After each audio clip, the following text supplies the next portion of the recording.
What is up guys, Greedy Knight here talking about status and thresholds. I'll break down how they work and how to take advantage of them as a mechanic. This is part of the series where I explain the mechanics of Monster Hunter, so check out the other parts as necessary. Let's get into it.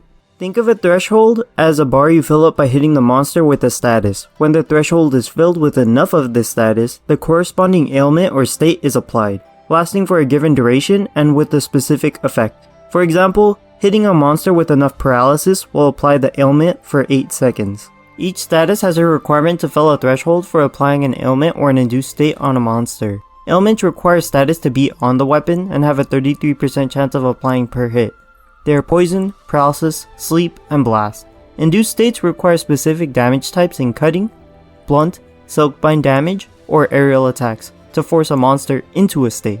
The induced states are stun, exhaust, writable, and part breaks. There's also the mechanic known as status decay. In short, if you do not apply the appropriate status within a given time frame, the threshold bar will decrease by some fixed amount.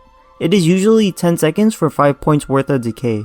This encourages you to play aggressively to maintain your thresholds. When you inflict a status, the threshold will increase, making it harder to apply the status the second, third, and fourth time. On average, you can apply 3 to 4 status procs in a solo hunt and 2 to 3 in a group hunt before you defeat the monster. Status thresholds are independent, so stun will never count towards paralysis or poison, and vice versa. However, statuses can overwrite one another. If a monster has been KO'd and you apply enough paralysis during this KO, the stunned monster will now become paralyzed. This requires more testing on my part, but I believe ailments can override each other. Poison saps health over time while the cloud lingers. The threshold for poison fills regardless of whether it is currently applied or not. The other statuses have their thresholds locked while their status is applied, making poison unique. For Kushala, poison nullifies its ability to produce wind. Paralysis shocks the target in place for 8 seconds, leaving it immobile during that time. This gives you a free window to attack. Do note that this is treated separately from shock traps, so you can interrupt the shock trap with paralysis and vice versa. Sleep causes the monster to doze off. While a monster is asleep, the first hit they receive will apply double damage, waking them up immediately. You have roughly 30 seconds before the monster wakes up on its own, so take that time to sharpen and reload before nudging it awake with your highest damage option. Blast will cause an instantaneous explosion that gives damage based on a monster's effectiveness chart.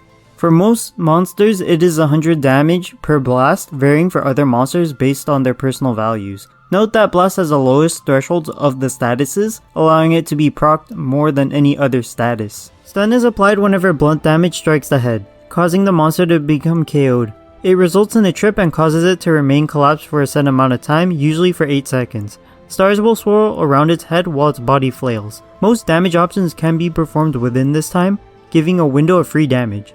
Weapon types for stun are primarily but not limited to hammer, hunting horn, and charge blade. Exhaust causes the monster to move slower, take longer to recover after using attacks, and will cause it to trip more often.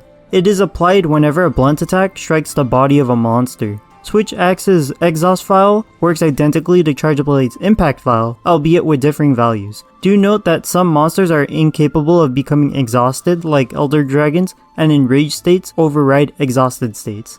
Part breaks occur when you hit a monster's body part with enough damage, breaking the part. A minor part break will cause a flinch, a major part break will cause a trip, and a tail cut will, well, cut the tail. And in addition, it launches the monster away from you. It's important to know which parts will cause a trip. Breaking fingers and faces. Typically, whatever works for downing a human should work for monsters as well. For certain monsters, part breaks will disable a move or ability entirely, so you are encouraged to break parts to make the fight easier. Wyvern Ride damage is applied whenever you hit the monster with a Silkbind attack or with aerial attacks. These are denoted by blue outline numbers with the usual white or yellow values. The monster will enter a writable state after 3 or 4 seconds, and the first hit will cause you to write it.